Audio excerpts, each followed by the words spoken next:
నమస్తే, welcome to స్వతంత్ర news. నేను ప్రియా శర్మ. బులెటిన్ల ముందుగా హెడ్లైన్స్ చూద్దాం. విజన్ 2047 కోసం పనిచేస్తున్నాం. మళ్ళీ ఎన్డీఏ సర్కార్ని గెలిపించాలన్న మోదీ. కొనసాగుతున్న సీఎం జగన్ బస్సు యాత్ర. సాయంత్రం కొనకమెట్లలో బహిరంగ సభ.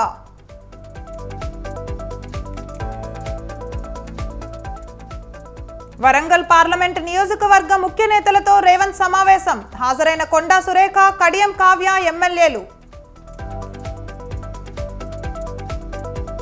ప్రజా సమస్యలను కేసీఆర్ పట్టించుకోలేదు. తెలంగాణలో మెజార్టీ సీట్లు గెలుస్తాము అన్న కిషన్ రెడ్డి. గెలిచేంత వరకు ఒక మాట, గెలిచాక మరో మాట. ఇదే కాంగ్రెస్ నీతి రీతి అన్న కేటీఆర్.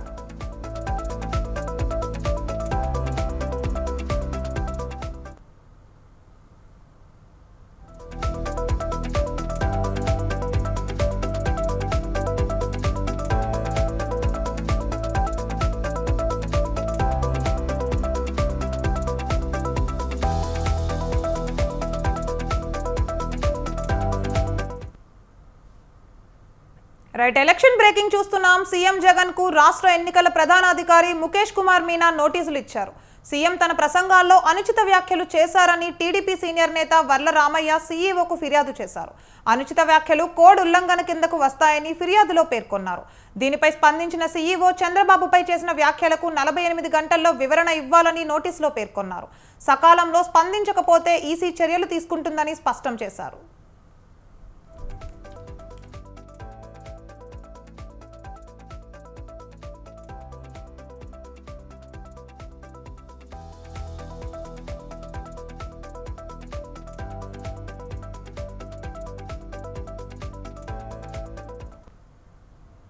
రైట్, ఎలక్షన్ బ్రేకింగ్ చూస్తున్నాం. సీఎం జగన్ కు రాష్ట్ర ఎన్నికల ప్రధానాధికారి ముఖేష్ కుమార్ మీనా నోటీసులు ఇచ్చారు. సీఎం తన ప్రసంగాల్లో అనుచిత వ్యాఖ్యలు చేశారని టీడీపీ సీనియర్ నేత వర్ల రామయ్య సీఈఓకు ఫిర్యాదు చేశారు. అనుచిత వ్యాఖ్యలు కోడ్ ఉల్లంఘన కిందకు వస్తాయని ఫిర్యాదులో పేర్కొన్నారు.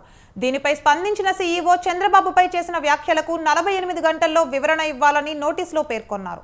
సకాలంలో స్పందించకపోతే ఈసీ చర్యలు తీసుకుంటుందని స్పష్టం చేశారు. రైట్, ఇక ఇదే అంశంపై మరింత తాజా సమాచారం మా ప్రతినిధి రమేష్ ఫోన్ లైన్ ద్వారా అందిస్తారు. రమేష్, చెప్పండి, వైఎస్ జగన్మోహన్ రెడ్డి అనుచిత వ్యాఖ్యలు చేశారు అంటూ ఫిర్యాదు అయింది. సో దానిపైన పూర్తి అప్డేట్స్ ఏంటి?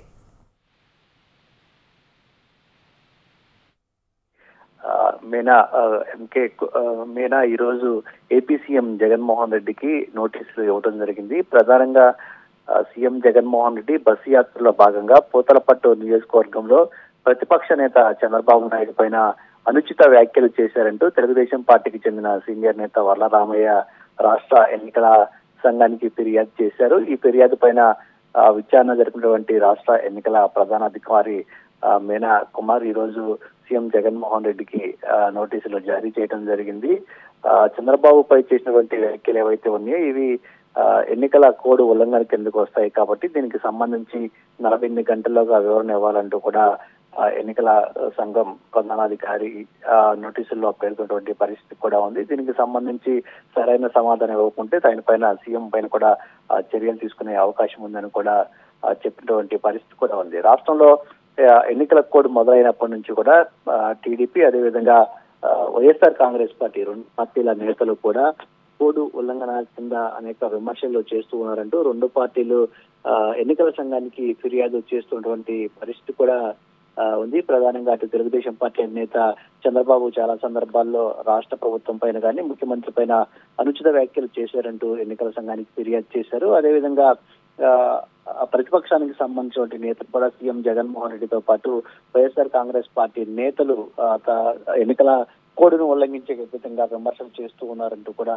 ఎన్నికల సంఘానికి ఫిర్యాదులు చేస్తున్నటువంటి పరిస్థితి కూడా ఉంది. ఈ ఫిర్యాదులపైన స్పందించినటువంటి ఎన్నికల సంఘం ఎప్పటికప్పటికి ఆ నోటీసులు ఇస్తూ ఉంది. ఎవరైతే కోడ్ వైలేట్ చేసేలాగా వ్యాఖ్యలు చేశారో వారందరికీ కూడా నోటీసులు జారీ చేస్తుంది. అందులో భాగంగానే ఇటు సీఎం జగన్మోహన్ రెడ్డికి కూడా ఎన్నికల ప్రధాన అధికారి ముఖేష్ కుమార్ మీనా నోటీసులు ఇచ్చినట్టు తెలుస్తుంది. అయితే మొదటిసారిగా సీఎం జగన్మోహన్ రెడ్డికి రాష్ట్ర ఎన్నికల ప్రధాన అధికారి మీనా కుమార్ ఈ రోజు నోటీసులు ఇవ్వడం మాత్రం కొంత ఆసక్తిగా మారిందని చెప్పుకోవచ్చు. దీనికి సంబంధించి ఇటు అధికార పార్టీ కూడా 48 గంటల్లోగా వివరణ ఇచ్చే అవకాశం ఉందని కూడా చెప్పుకోవచ్చు. Right, thank you for the updates Ramesh. Vijayawada west BJP అభ్యర్థి సుజనా చౌదరిపై ఘాటు వ్యాఖ్యలు చేశారు ఎంపీ కేశినేని నాని. సుజనా చౌదరి ఓ సామ్స్టర్డ్ అని ఆయన మండిపడ్డారు. స్కామ్స్టర్లు విజయవాడ నుంచి దోచుకోమంటే ప్రజలు ఊరుకున్నారన్నారు. సుజనా చౌదరి బ్యాంక్ దోపిడీలు కేసుల గురించి తనకు బాగా తెలుసన్నారు. కేంద్ర మంత్రిగా పనిచేసిన సుజనా విజయవాడకు చేసిందేమీ లేదని చెప్పారు. చంద్రబాబు నిర్లక్ష్యం వల్లే విజయవాడ అభివృద్ధి జరగలేదని కేశినేని నాని ఆరోపించారు.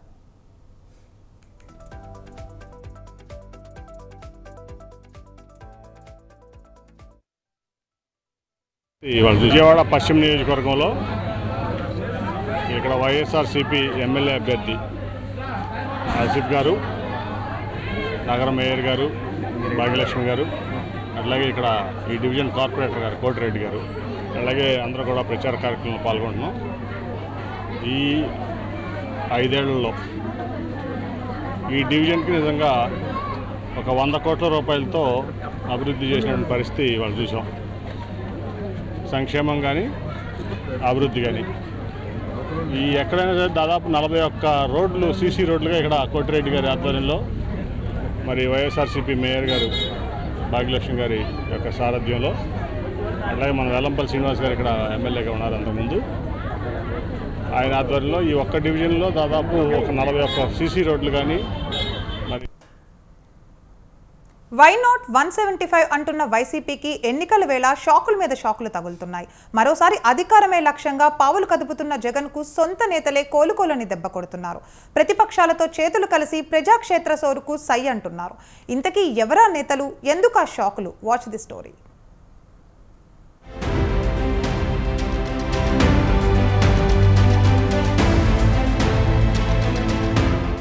ఏపీ ఎన్నికల పోరుతో రాజకీయాలు కాకరేపుతున్నాయి. జంపింగ్ జపాంగ్ల కాలం నడుస్తోంది. హైకమాండ్ పై ఏమాత్రం అలకబూనినా పార్టీ కండువా మార్చేస్తున్నారు. ఇన్నాళ్ళు పార్టీ ఎంత చేసింది అనేది ముఖ్యం కాదు, మున్ముందు రాజకీయ భవిష్యత్తు ముఖ్యమంటూ ప్రత్యర్థి గట్టుకు చేరిపోతున్నారు.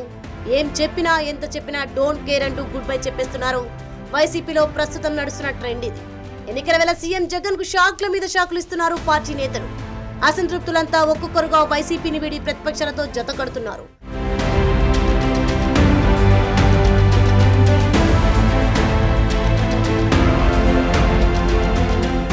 అధికారమే లక్ష్యంగా మార్పులు చేర్పులపై ఫోకస్ పెట్టారు జగన్. అయితే అదే వ్యూహం వైసీపీ కొంప ముంచుతోంది. ఇప్పటికే చాలా మంది నేతలు వైసీపీ శిబిరం వీడి ప్రత్యర్థి పార్టీలోకి జంప్ అయ్యారు. వైసీపీ అధిష్టానంపై అలకబునిన డొక్క గత కొంతకాలంగా అంటి ముట్టనట్టుగా వ్యవహరిస్తున్నారు. తాడికొండ ఇన్ఛార్జ్ గా తొలగించడంపై అసహనంగా ఉన్నారు. దీంతో వైసీపీ ముఖ్య నేతలు బుజ్జగిస్తున్నా ఆయన మాత్రం అలక వీడలేదు. ఈ నేపథ్యంలోనే డొక్కా మాణిక్యం వైసీపీకి గుడ్ బై చెప్పి టీడీపీలో చేరేందుకు సిద్ధమైనట్లుగా తెలుస్తోంది. గత ఎన్నికల్లో తెలుగుదేశం పార్టీ తరఫున పోటీ చేసి ఓటమి పాలైన ఆయనకు పార్టీ ఎమ్మెల్సీ పదవిచ్చి గౌరవించింది. ఆ తర్వాత ఆయన అనూహ్యంగా ఎమ్మెల్సీ పదవికి రాజీనామా చేసి వైసీపీ తీర్థం పుచ్చుకున్నారు. కొద్ది కాలం తర్వాత ఆయన వైసీపీ అధిష్టానంపై విమర్శలు గుప్పించారు. పార్టీలో తనకు ప్రాధాన్యం కరువైందని, అధినేతను కలిసే పరిస్థితి కూడా లేదని వాపోయారు. ఈ క్రమంలోనే వైసీపీకి గుడ్ బై చెప్పి టీడీపీలోకి జంప్ అయ్యేందుకు రెడీ అయ్యారు.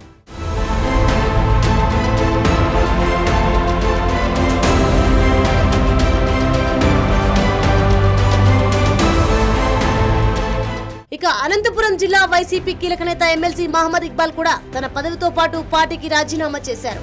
ఆయన కూడా టీడీపీ కండువా కప్పుకొనున్నారన్న ప్రచారము సాగుతోంది. మాజీ పోలీస్ అధికారి అయిన మహమ్మద్ ఇక్బాల్ గత ఎన్నికల్లో హిందూపురం అసెంబ్లీ నుంచి పోటీ చేసి బాలకృష్ణ చేతిలో ఓడిపోయారు. తర్వాత ఆయనకు వైసీపీ నేత జగన్ ఎమ్మెల్సీ పదవిచ్చారు. హిందూపురం ఇన్ఛార్జ్ గా కొనసాగారు. 4 ఏళ్ల వరకు పనిచేసిన తర్వాత ఆయన స్థానంలో దీపికను ఇన్ఛార్జ్ గా నియమించడంతో పాటు ఇక్బాల్ పేరును జగన్ మరెక్కడా పరిశీలనలోకి తీసుకోలేదు. దీంతో ఆయన తీవ్ర అసంతృప్తితో పార్టీ విడినట్లు సమాచారం. హిందూపురం నియోజకవర్గంలో వర్గపోరు అధికం. ఈ క్రమంలోనే ఇక్బాల్ ను తప్పించిన హైకమాండ్ స్థానికురాలు కానప్పటికీ బీసీ మహిళ కోటాలో దీపికకు సీట్ ఇచ్చింది. ఆమె భర్త రెడ్డి సామాజిక వర్గానికి చెందిన వారు కావడంతో 2 వర్గాలుగా కలిసి వస్తుందన్న ఎత్తు కూడా వేసింది. ఇటీవలి కాలంలో ఇక్బాల్ కు పార్టీ కార్యక్రమాలకు పిలుపు రాకపోవడం, పూర్తిగా పక్కన పెట్టడంతో ఆయన అవమానంగా భావించారు. ఈ నేపథ్యంలోనే ఎమ్మెల్సీ పదవిని వద్దనుకొని రాజీనామా చేశారని తెలుస్తోంది.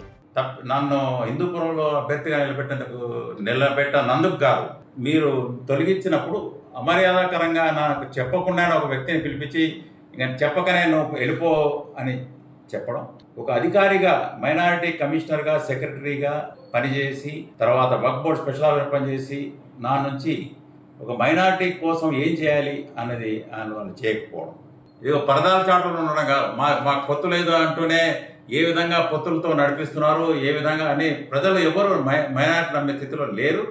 నేను కూడా ఐఎమ్ నాట్ కన్విన్స్డ్.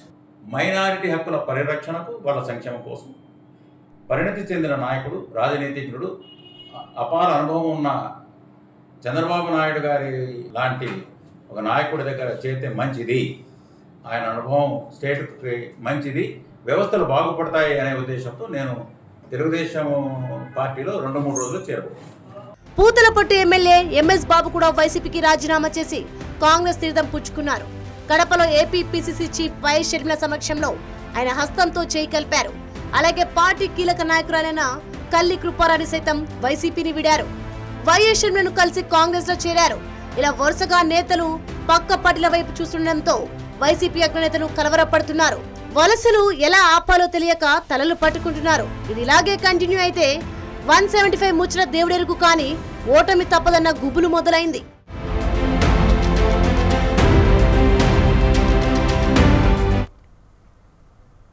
కాంగ్రెస్ ప్రభుత్వంపై బీఆర్ఎస్ ఎమ్మెల్యే జగదీష్ రెడ్డి మండిపడ్డారు. కాంగ్రెస్ ప్రభుత్వం రైతులకు నీళ్లు ఇవ్వకుండా ఇబ్బందులకు గురి చేస్తోందని ఫైర్ అయ్యారు. కనీసం వారి బాధలు విందామన్నా సోయి కూడా ప్రభుత్వానికి లేదని విమర్శించారు.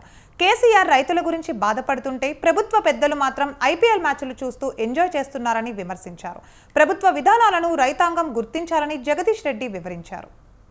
వీళ్ళందరినీ మోసం చేయడానికి ఇక్కడి నుంచి ప్రారంభం చేద్దామని చెప్పి వీళ్ళు ఇచ్చిన 5 హామీలు ఏదైతే ఉన్నాయో ఒకటి కూడా అమలయ్యేది కాదు. వాళ్ళ అసలు ఉద్దేశం పక్కనే అర్థమైంది. పక్కన కూర్చోబెట్టుకొని ఫిరాయింపుదారులు పక్కన కూర్చోబెట్టుకొని ఫిరాయింపు పైన చట్టం చేస్తామన్నప్పుడే ఇక వీళ్ళ గ్యారెంటీల పరిస్థితి ఏందో అన్నీ కూడా అర్థమైపోయినాయి. ఇప్పటికైనా ముఖ్యమంత్రి మంత్రులు సోయి తెచ్చుకొని మేమైతే నిన్న రైతు దీక్షలతో డిమాండ్ చేసినామో బీఆర్ఎస్ పార్టీగా రైతాంగం కోరుతున్నారో రైతాంగం కోరికల్ని మేము నిన్న వ్యక్తీకరించడానికి ప్రభుత్వానికి తెలియజేయడానికి దాని ప్రకారం రైతాంగం కోరిక ప్రకారం పంట నష్టాన్ని వెంటనే ఎన్యూమరేషన్ చేయాలి. లోక్సభ ఎన్నికల నేపథ్యంలో శనివారం సిపిఐ పార్టీ తన ఎన్నికల మేనిఫెస్టో విడుదల చేసింది. పెరిగిన నిత్యావసర ఖర్చులను దృష్టిలో పెట్టుకొని తనదనుగుణంగా ఉపాధి హామీ కూలీని పెంచుతామని హామీ ఇచ్చారు. అంతేకాదు క్యాలెండర్ ఇయర్లో వర్కింగ్ డేస్ 200 వరకు పెంచుతామని పేర్కొంది. ఇందులో పలు హామీలను గుప్పించింది. ప్రజలకు స్వేచ్ఛ, సమానత్వం కల్పించడంతో అందరికీ సమన్యాయం దక్కేందుకు సెక్యులరిజం, ఫెడరలిజం సిద్ధాంతాలను ప్రమోట్ చేసేందుకు తమ పార్టీ పోరాటం చేస్తుందని తెలిపారు.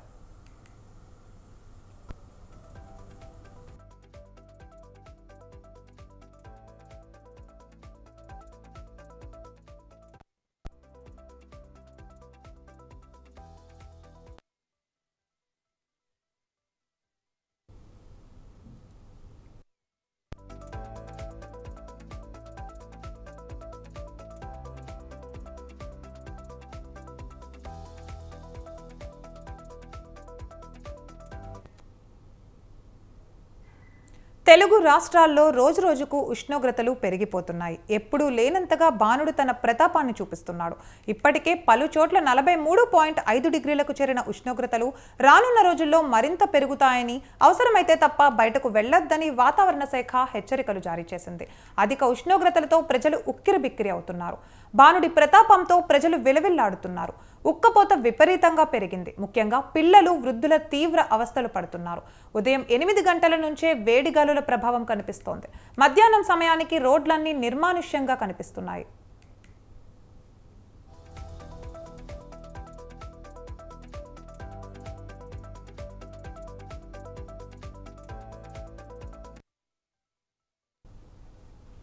ఇక గత ఏడాదితో పోలిస్తే ఏప్రిల్ మొదటి వారంలోనే ఎండల తీవ్రత విపరీతంగా పెరిగింది. మేలో నమోదు కావాల్సిన ఉష్ణోగ్రతలు ఇప్పుడే నమోదవుతున్నాయి. వారం రోజులుగా ఉష్ణోగ్రతలు 40 డిగ్రీల పైనే నమోదు కావడంతో ప్రజలు అల్లాడిపోతున్నారు. వేడిగాలుల ప్రభావంతో రహదారులపై ప్రయాణించాలంటేనే భయపడుతున్నారు.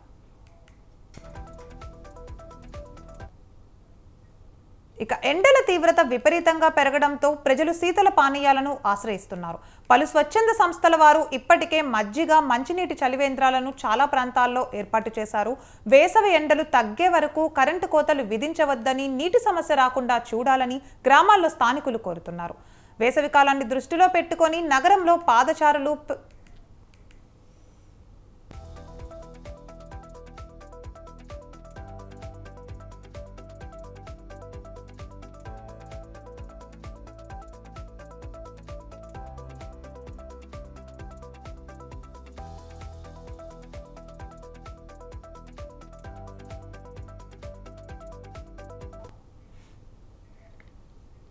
వేసవి కాలాన్ని దృష్టిలో పెట్టుకుని నగరంలో పాదచారులు, ప్రయాణికులు దాహార్తిని తీర్చేందుకు చలివేంద్రాలను ఏర్పాటు చేసింది జలమండలి. ఈ నేపథ్యంలో బసవతారకం, మెహదీపట్నం రైతు బజార్లో చలివేంద్రాలను ప్రారంభించారు జలమండలి ఎండీ సుదర్శన్ రెడ్డి. రోజు రోజుకు ఎండలు దంచి కొడుతున్నాయి కాబట్టి నగరంలోని రద్దీ ప్రాంతాల్లో జనం దాహం తీర్చడం కోసం చలివేంద్రాలను ఏర్పాటు చేశామని, విడతల వారీగా నగరంలో మరిన్ని చలివేంద్రాలను ఏర్పాటు చేస్తామన్నారు. అలాగే ఎవరైనా చలివేంద్రాల కోసం ముందుకు వస్తే వారికి ట్యాంకర్ల ద్వారా ఉచితంగా నీటిని సరఫరా చేస్తామని తెలిపారు.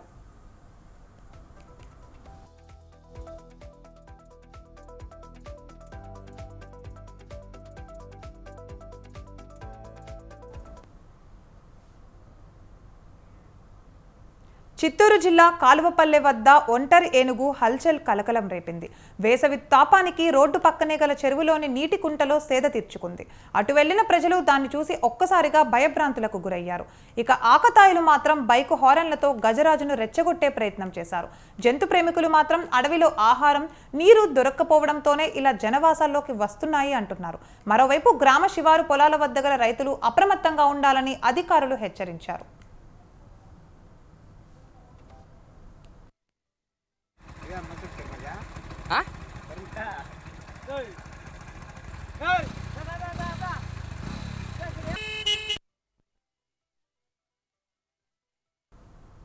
మంత్రి పొంగులేటి కుమారుడు హర్షారెడ్డి వివాదంలో ఇరుక్కున్నాడు. హర్షకు చెన్నై కస్టమ్స్ అధికారులు నోటీసులు ఇచ్చారు. స్మగుల్డ్ గూడ్స్కు సంబంధించిన కేసులో ఏప్రిల్ 4న విచారణకు రావాలని ఆదేశించారు. అయితే తనకు ఒంట్లో బాగాలేదని ఆ రోజు వెళ్లలేదు. ఏప్రిల్ 27 తర్వాత విచారణకు హాజరవుతానని పొంగులేటి హర్ష రిప్లై ఇచ్చారు. హర్ష కోసం సింగపూర్ నుంచి 2 వాచ్లు మొబెన్ అనే స్మగ్లర్లు తెప్పించినట్లు తెలుస్తోంది. పటెక్ ఫిలిప్ బ్రిగేడ్ బ్రాండ్ల లగ్జరీ వాచ్లను హర్ష ఆర్డర్ చేశారు. భారత్లో దొరకని ఈ బ్రాండ్లను హర్ష కోసం తెచ్చాడు మొబెన్.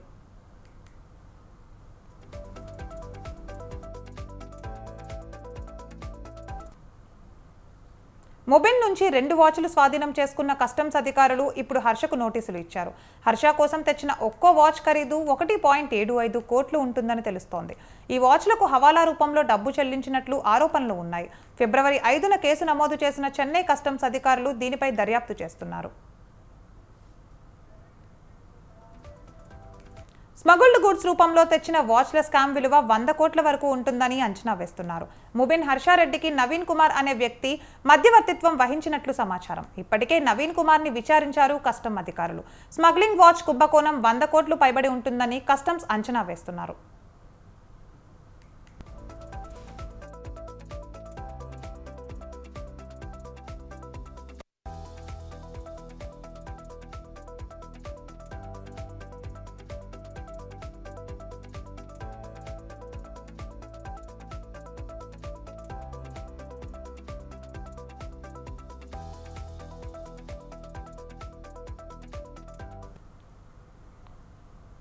దేశంలోనే విభిన్న రాజకీయ నేపథ్యం గల రాష్ట్రం తమిళనాడు.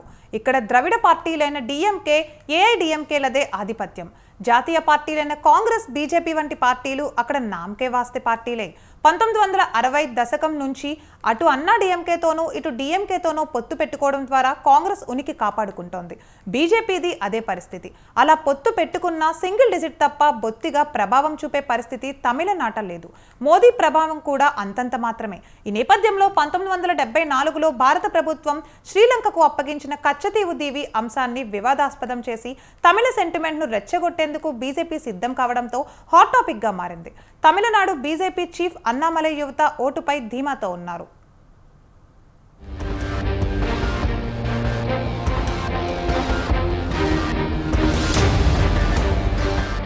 2024 లోక్సభ ఎన్నికలకు తమిళనాడు సంసిద్ధమవుతోంది. దేశవ్యాప్తంగా పార్లమెంటు ఎన్నికలు 7 దశల్లో సాగుతున్న తమిళనాడులో మొత్తం 39 నియోజకవర్గాలకు మొదటి దశలోని ఏప్రిల్ 19న నిర్వహిస్తుంది ఎన్నికల కమిషన్. తమిళనాడులోని జాతీయ పార్టీలు, ప్రాంతీయ పార్టీలు, చిన్న చితకా పార్టీలతో కలిపి 790కి పైగా నామినేషన్లు దాఖలయ్యాయి. ప్రచారం జోరందుకుంది. ముఖ్యంగా తమిళనాట డిఎంకే, ఏఐఏడీఎంకే పార్టీలు రోడ్ షోలు, భారీ బహిరంగ సభల కన్నా ఇంటింటి ప్రచారం, వ్యక్తిగతంగా ఓటర్లను కలిసి చేసే ప్రచారంపైనే దృష్టి పెట్టాయి. 2019లో డిఎంకే ఆధ్వర్యంలోని కూటమి ఏకంగా 38 స్థానాలను కైవసం చేసుకుంది. డిఎంకే 20, కాంగ్రెస్ 8, సిపిఐ, సిపిఎం చెరో 2 స్థానాలను గెలుచుకున్నాయి. ఈసారి మొత్తం 39 స్థానాలు గెలుచుకునేందుకు వ్యూహాలు పన్నుతోంది.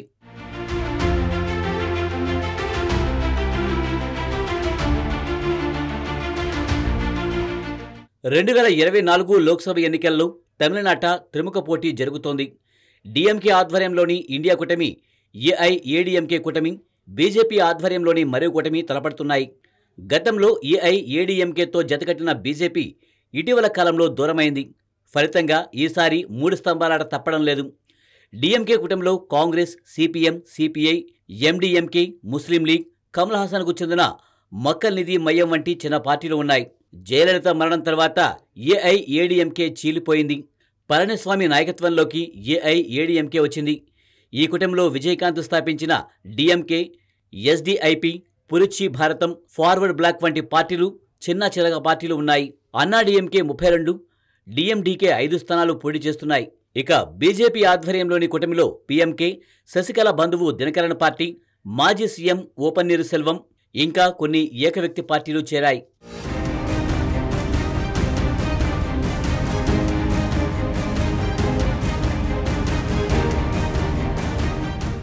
2021 తమిళనాడు అసెంబ్లీ ఎన్నికల్లో డిఎంకే ఆధ్వర్యంలో ఘన విజయం సాధించి ఎంకే స్టాలిన్ ముఖ్యమంత్రి అయ్యారు. స్టాలిన్ సర్కారు ప్రవేశపెట్టిన సంక్షేమ పథకాలు తమ విజయానికి తోడ్పడతాయని ఆ కూటమి భావిస్తున్నా వరుసగా మంత్రులు అవినీతి కుంభకోణాల్లో ఇరుక్కోవడం, ప్రభుత్వంపై తీవ్రంగా అవినీతి ఆరోపణలు రావడంతో ఆ కూటమి ప్రభుత్వ వ్యతిరేకతను మూటగట్టుకుంటోంది. అన్నా డిఎంకే చీలికలతో పార్టీ ఇప్పటికీ బలమైన శక్తిగా ఎదగలేకపోయింది. ఎర్రపడి పళనిస్వామి జనాకర్షణ కలిగిన నాయకుడు కాడు. పన్నీరు సెల్వం వంటి నాయకుడికి కాస్త ప్రజల్లో మంచి పేరు ఉంటే అతడిని వెళ్లగొట్టారు. ఫలితంగా ఏఐఏడీఎంకే పార్టీ డిఎంకే కూటమికి ధీటుగా పోటీ ఇచ్చే పరిస్థితి లేదు. బీజేపీని కూడా ఏఐఏడీఎంకే దూరం చేసుకోవడం ఆ పార్టీకి పెద్ద మైనస్ పాయింట్.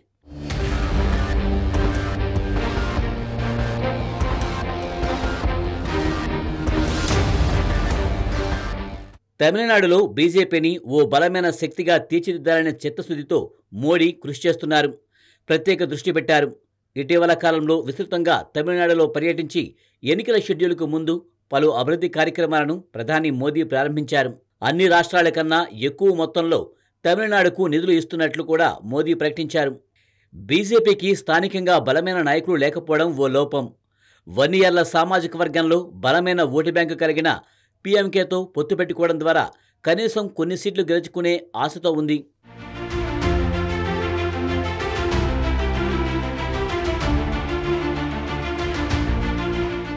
ఎన్నికల సమయాన వివాదాస్పదమైన అంశాలను ప్రస్తావించి తమిళంలో సెంటిమెంట్ రెచ్చగొట్టేందుకు మోదీ కచ్చతీవు అంశాన్ని లేవనెత్తారు. ఎన్నికల సమయాన బీజేపీ, కాంగ్రెస్, డిఎంకే పార్టీల మధ్య ఆరోపణలు, ప్రత్యారోపణలు చెలరేగుతున్నాయి.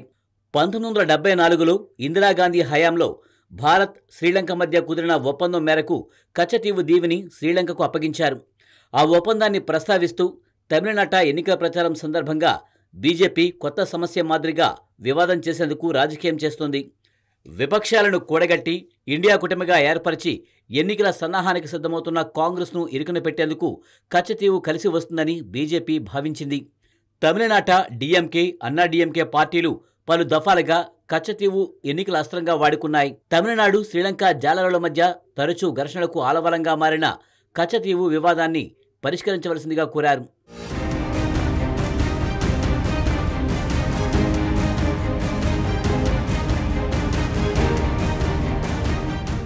50 ఏళ్ల నాడు కుదిరిన ఒప్పందాన్ని తిరిగి తోడడం గానీ, అంతర్జాతీయంగా ఇష్యూ చేసి ఆ దీవిని వెనక్కి సాధించడం గానీ సాధ్యం కాదన్న విషయం ప్రధాని మోదీకి తెలుసు.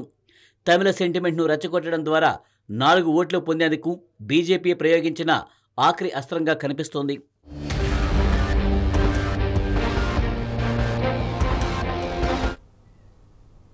ఏప్రిల్ 8న అమావాస్య నాడు సంపూర్ణ సూర్యగ్రహణం ఏర్పడుతుంది. కానీ మన దేశంలో కనిపించదు. ఉత్తర అమెరికాలోనే చాలా ప్రాంతాల్లో కనిపిస్తుంది. నయాగరా జలపాతం ప్రాంతంలో గ్రహణం కనిపిస్తుంది. సూర్యగ్రహానికి భూమికి మధ్య చంద్రగ్రహణం అడ్డు రావడంతో సంపూర్ణ సూర్యగ్రహణం ఏర్పడుతుంది. అంటే అంతరిక్షంలో సూర్యుడు, చంద్రుడు, భూమి ఒకే లైన్లో ఉంటాయన్నమాట.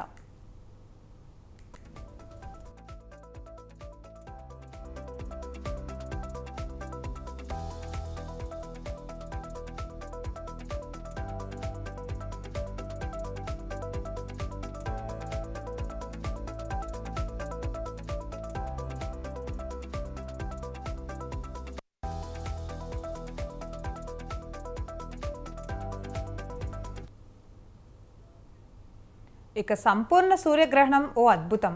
చంద్రగ్రహం సూర్యగ్రహాన్ని దాదాపు కప్పివేసినట్లు ఉండి భూమిపైన ఉన్నవారికి కొన్ని క్షణాల పాటు సూర్యుడు కనిపించకుండా చేస్తుంది. దీనితో భూమిపై పగలే చీకట్లు కమ్ముతాయి. గ్రహణం వీడినప్పుడు, అంటే చంద్రుడు ముందుకు కదిలిన క్షణంలో అంతరిక్షంలో డైమండ్ రింగ్ ఆవిష్కృతమవుతుంది. ఆ క్షణాన్ని చూసేందుకు శాస్త్రవేత్తలు, సామాన్యులు కూడా ముచ్చట పడతారు. నేరుగా ఆ దృశ్యం చూడడం నేత్రాలకు ప్రమాదకరం. ఆ మరుక్షణంలోనే పూర్తి సూర్యబింబం దర్శనమిస్తుంది.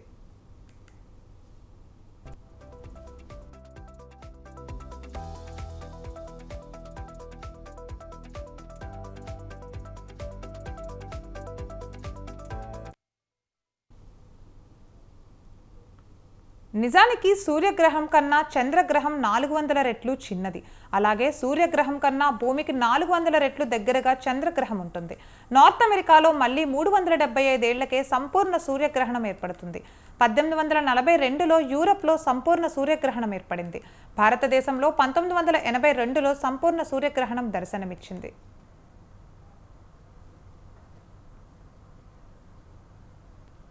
ఇక ఇవి ఇప్పటివరకు ఉన్న updates. For more updates keep watching స్వతంత్ర టీవీ.